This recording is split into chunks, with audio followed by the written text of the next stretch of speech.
Welcome to Assami Learning Point.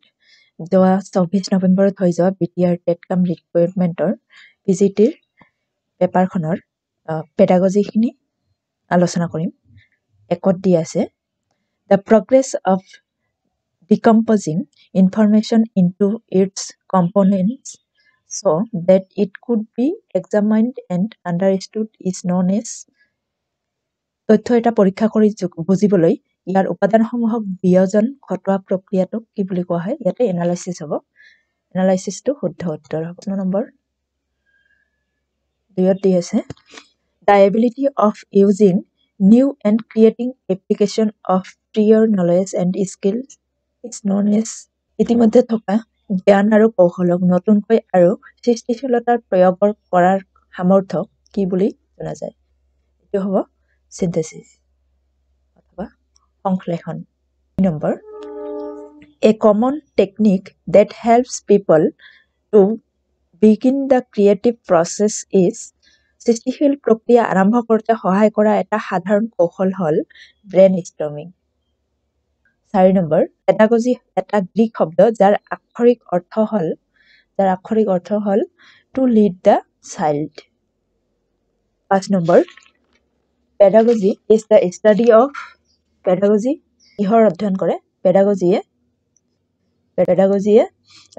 teaching method শিক্ষাদানৰ পদ্ধতিৰ বিষয়ে অধ্যয়ন কৰে 6 নম্বৰ প্ৰশ্ন the philosopher who worked in mathematical and scientific didactic was গাণিতিক আৰু বৈজ্ঞানিক শিক্ষা সম্বন্ধীয় কাম কৰা দাৰ্শনিকজন হল ডি অপচনটো শুদ্ধ হ'ব লেভ ভাইগটস্কি তেখেতে his work in mathematics education and didactics emphasizing the importance of understanding concept আৰু বাকিয়াতে যেনে জিন পিয়াজেট আছে জিন পিয়াজেটে ডেভেলপমেন্টাল সাইকোলজিৰ ওপৰত আৰু কগনিটিভ ডেভেলপমেন্টৰ ওপৰত কাম কৰিছিল আৰু জন ডিৱে প্ৰগ্ৰেছিভ এডুকেশ্যন আৰু ডেমক্ৰেসিৰ ওপৰত কাম কৰিছিল প্ৰেগমেটিজম জন ডিৱে হয় আৰু তাৰ মাৰ্টিন ৱাগেনচিন সোশিয়েল ডেভেলপমেন্টেল থিওৰি আগবঢ়াইছিল আৰু ইম্পৰ্টেন্ট অফ সোশিয়েল ইন্টাৰেকশন ইন লাৰ্নিংৰ ওপৰত কাম কৰিছিল next question 7 the concept of teaching whole child in philosophy of pragmatism in education means teaching education to be good citizen হ'ব ইয়াতে ডি অপচনটো শুদ্ধ হ'ব শিক্ষাৰ প্ৰয়োগবাদী দৰ্শনত সম্পূৰ্ণ শিশুক শিক্ষা দিয়াৰ অৰ্থ হল ছাত্ৰসকল যাতে ভাল নাগৰিক হয় question number 8 as people grow older the dash of learning decline মানুহৰ বয়স যিমানেই বাঢ়ে সিমানেই তেওঁৰ শিকাৰ কি হ্ৰাস পায় ইয়াতে শিকাৰ গতি হ্ৰাস পায় question number 9 the book email or on education on the nature of education and man is written by শিক্ষা আৰু মানুহৰ প্ৰকৃতি সম্বন্ধীয় ইমেইল অৰ অন এডুকেশ্যন নামৰ গ্ৰন্থখন কোনে ৰচনা কৰিছিল ইয়াতে হ'ব ৰুছোৱে ৰচনা কৰিছিল এই গ্ৰন্থখন question number 10 according to email the novelist work in education is to make a reasoning man ইয়াতে ইমেইলৰ মতে মানুহক দেশ কৰাটোৱে হল শিক্ষাৰ মহত্তম কাম ইমেইলৰ মতে মানুহক বিচাৰ বুদ্ধি সম্পন্ন কৰাটোৱে ইয়াতে বি নম্বৰটো হ'ব next question what is meant by symposium in the academic world শিক্ষা জগতত symposium বুলিলে কি বুজায় শিক্ষা জগতত symposium বুলিলে ইয়াতে হ'ব কনফাৰেন্স বুজায় number 12 teachers should present information to the students clearly and in an interesting way and relate this new information to the things student শিক্ষকে ছাত্ৰৰ সন্মুখত তথ্যপাতি স্পষ্টকৈ আৰু মনোগ্ৰাহীকৈ উপস্থাপন কৰিব লাগে আৰু এই নতুন তথ্যবোৰক সেইবিলাকৰ লগত জড়িত কৰাওক যিটো ছাত্ৰই ইতিমধ্যে জানে আমি সদায় জনাৰ পৰা নজনালৈকে শিকাব লাগে ছাত্ৰ Number 13 according to John Dewey school is a dash institution and education is a dash process ইয়াতে হ'ব জন ডিউৰ মতে স্কুল হৈছে এটা সামাজিক অনুষ্ঠান আৰু শিক্ষা হৈছে সামাজিক প্ৰক্ৰিয়া 14 জন ডিউৰ মতে বিদ্যালয় শিক্ষাৰ্থীক দেশৰ বাবে প্ৰস্তুত কৰিব লাগে ইয়াতে হ'ব বৰ্তমান জীৱন present life question number 15 responses that produce a satisfying effect in a particular situation become dash to occur again in that situation যি সহাৰিয়ে এক বিশেষ পৰিস্থিতিত সন্তোষজনক ফলাফল দিয়ে একেই পৰিস্থিতিত হেয়া পুনৰ সংঘটিত হোৱাৰ সম্ভাৱনা অধিক ইয়াতে ডি অপচনটো question number 16 responses that produce a discomforting effect become dash to occur again in that situation যি সহাৰিয়ে অসন্তোষজনক ফলাফল দিয়ে একেই পৰিস্থিতিত হেয়া পুনৰ সংঘটিত হোৱাৰ সম্ভাৱনা কম number 17 according to Rousseau at what age is a person ready to have a companion of the opposite sex Rousseauৰ মতে এজন লোকে কি বয়সত বিপৰীত লিংগৰ সংগ বিচাৰে এটা হ'ব এজ 16 এই অপচনটো শুদ্ধ হ'ব question number 18 the field study concerned with the construction of thought processes including remembering problem solving and decision making is called স্মৃতিচাৰণ সমস্যা অধ্যয়ন সিদ্ধান্ত গ্ৰহণকে ধৰি চিন্তন প্ৰক্ৰিয়া গঢ় দিয়াৰ লগত জড়িত অধ্যয়নক কি বুলি কোৱা হয় ইয়াতে হ'ব কগনিটিভ ডেভেলপমেন্ট জ্ঞান ভিত্তিক বিকাশ বুলি question number 19 Jean Piaget proposed dash stages of cognitive development Jean Piaget জ্ঞান ভিত্তিক বিকাশৰ কেইটা পৰ্যায়ৰ প্ৰস্তাৱ আগবঢ়াইছিল এখেতে চাৰিটা পৰ্যায়ৰ প্ৰস্তাৱ আগবঢ়াইছিল cognitive the more often a particular ability is used the dash it become এক বিশেষ ধৰণৰ দক্ষতাক যিমান সঘনে ব্যৱহাৰ কৰা হয় সিমানেই হি কি হয় সিমানেই হি বেছি শক্তিশালী হ'ব question number 21 the longer a particular ability is unused the dash it becomes এক বিশেষ দক্ষতা যিমান দীৰ্ঘদিন ব্যৱহাৰ নহয় ইয়াৰ ইমানেই কি হ'ব ই দুৰ্বল হৈ পৰিব উইক হৈ পৰিব ই উইকাৰ হৈ পৰিব question number 22 according to Jean Piaget children develop abstract logic and reasoning skill during formal operational stage Piagetৰ মতে শিশুৱে ফৰ্মেল অপাৰেচনেল পৰ্যায়ত বিমূৰ্ত তৰ্কবিদ্যা আৰু যুক্তি দৰ্শোৱা কৌশল আৰম্ভ কৰে ইয়াতে number 23 children are usually egocentric during dash and dash stages সাধাৰণতে শিশুসকল সেন্সৰি মটৰ আৰু প্ৰি অপাৰেচনেল ষ্টেজত আত্মকেন্দ্ৰিক হয় question 24 according to Jean Piaget children are no longer egocentric when entering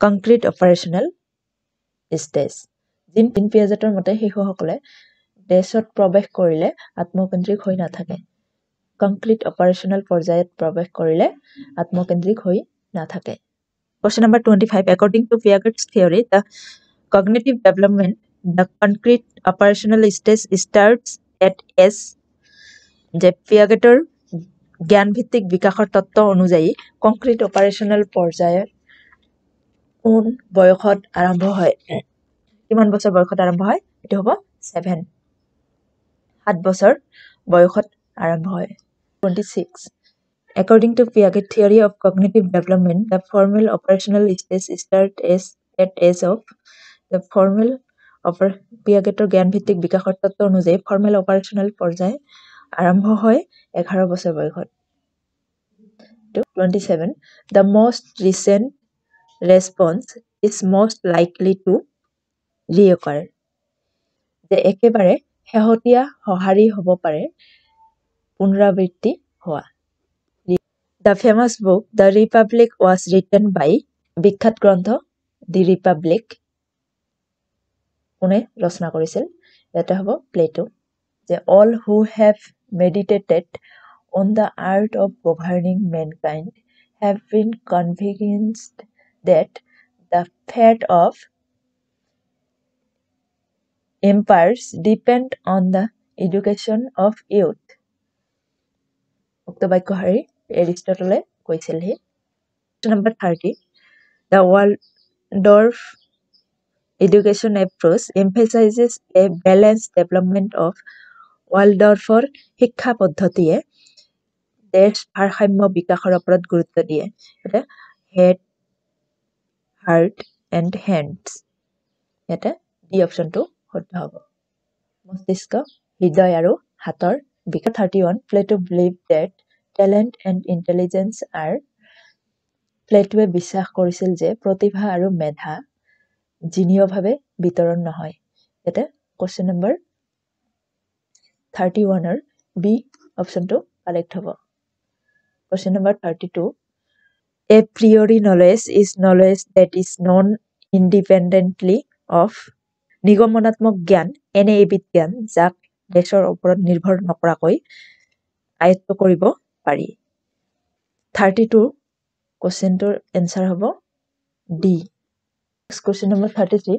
With reference to solo taxonomy, one aspect of a task is understood in solo শ্ৰেণীবিভাজন প্ৰসংগত এটা কাৰ্যৰ একাংশ বোধগম্য হয় আনষ্ট্ৰাকচাৰেল লেভেল, আনষ্ট্ৰাকচাৰেল পৰ্যায়ত।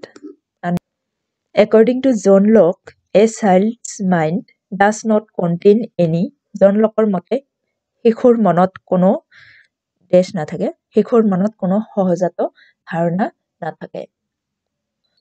শৈক্ষিক দৰ্শনত বাস্তৱবাদ ধাৰণা অনুযায়ী শিক্ষা হ'ব লাগে।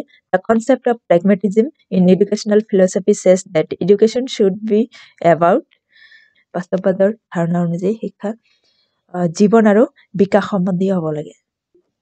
36. According to Aristotle, virtue is an dash state between excess and deficiency. এৰিষ্টটলৰ মতে নৈতিকতা হৈছে অভাৱ আৰু অধিকৰ মাজৰ এটা ইণ্টাৰমিডিয়েট তথা মধ্যম অৱস্থা। 37 question number. ধন খৰচ কৰাৰ ক্ষেত্ৰত অনুকৰণীয় নীতি হ'ল অপচয় আৰু কাৰ্পণ্যৰ মাজৰ উদাৰতা। ইয়াতে হ'ব উদাৰতা, জেনেৰিয়চিটি। According to John Deweyৰ মতে শিশুসকলক সুনাগৰিক হ'বলৈ বিদ্যালয়তে গণতন্ত্ৰৰ শিক্ষা দিব লাগে। 39. Progressivism believes that education comes from the experience of the child. ইয়াতে এ অপশ্যনটো কাৰেক্ট হ'ব। প্ৰগতিবাদে বিশ্বাস কৰে যে শিক্ষা শিশুৰ অভিজ্ঞতাৰ পৰা আহে। Question number 40. The idea of teaching the whole child in the philosophy of pragmatism in education means teaching students to be good citizen. শিক্ষাৰ প্ৰগতিবাদী দৰ্শনত সম্পূৰ্ণ শিশুক শিক্ষা দিয়াৰ ধাৰণাটো হ'ল ছাত্ৰসকলক ভাল নাগৰিক হোৱাৰ শিকোৱা। 41 question number. Progressivism believes that children learn in a community হ'ব। প্ৰগতিবাদী বিশ্বাস কৰে শিশুসকলে সমূহীয়াকৈ শিকে। Next question 42. A normal human being has this sense. এগৰাকী স্বাভাৱিক লোকৰ দেশ জ্ঞান বা অনুভূতি থাকে। এটা 5 sense। পাঁচটা which of the following is not among the 5 senses. তলৰ কোনটো পাঁচটা জ্ঞান বা ইন্দ্ৰিয়ৰ ভিতৰত নপৰে। ইয়াৰ question number 43 ডি অপশ্যনটো কাৰেক্ট হ'ব। চিন্তা, থট, এইটো আমাৰ পঞ্চইন্দ্ৰিয়ৰ ভিতৰত নপৰে। Number 44. The application of ideas, knowledge and skills to achieve the desired results is called problem solving হ'ব। ইয়াতে যে আশা কৰা ধৰণে ফলাফল পাবলৈ ধাৰণা, অভিজ্ঞতা, কৌশল প্ৰয়োগ কৰা প্ৰব্লেম সলভিং অথবা সমস্যা সমাধান কৰাক বুজায়। Question number 45. According to Socrates of Meno, virtue is teachable. সক্ৰেটিছৰ মতে গুণ বা উৎকৰ্ষ হ'ল শিক্ষাৰ যোগ্য এই অপশ্যনটো question number 46 the term heuristic means dash in decision making সিদ্ধান্ত গ্ৰহণৰ ক্ষেত্ৰত হিউৰিষ্টিক শব্দই কি বুজায় সিদ্ধান্ত গ্ৰহণৰ ক্ষেত্ৰত হিউৰিষ্টিক শব্দই মানসিক চমু উপায় মেন্টেল শৰ্টকাটক বুজায় 47 the level of school administration can best be judged through বিদ্যালয় পৰিচালনাৰ মান কোনটোৰ দ্বাৰা জুখিব পাৰি বিদ্যালয় পৰিচালনাৰ মান শিক্ষক শিক্ষাৰ্থীৰ সম্পৰ্কৰ দ্বাৰা জুখিব পাৰি 48 according to Robert Sternberg the three different types of required intelligence for creativity are analytical critical and practical Robert Sternbergৰ মতে সৃষ্টিশীলতাৰ বাবে আৱশ্যকীয় তিনি ধৰণৰ বুদ্ধিমত্তা কি তিনি ধৰণৰ বুদ্ধিমত্তা হ'ল analytical critical and practical question a common technique to help people begin the creative process is যে সৃষ্টিশীল প্ৰক্ৰিয়া আৰম্ভ কৰিবলৈ মানুহক সহায় কৰিব পৰা একটি পদ্ধতি হ'ল ব্ৰেইন ষ্টৰ্মিং বি অপশ্যনটো correct number 50 according to Plato the highest goal in all of education is knowledge of the প্লেটৰ মতে সকলো শিক্ষাৰ সৰ্বোচ্চ লক্ষ্য হৈছে দেশৰ জ্ঞান প্লেটৰ মতে সকলো শিক্ষাৰ সৰ্বোচ্চ লক্ষ্য হৈছে দৰ্শনৰ জ্ঞান ফিলসফি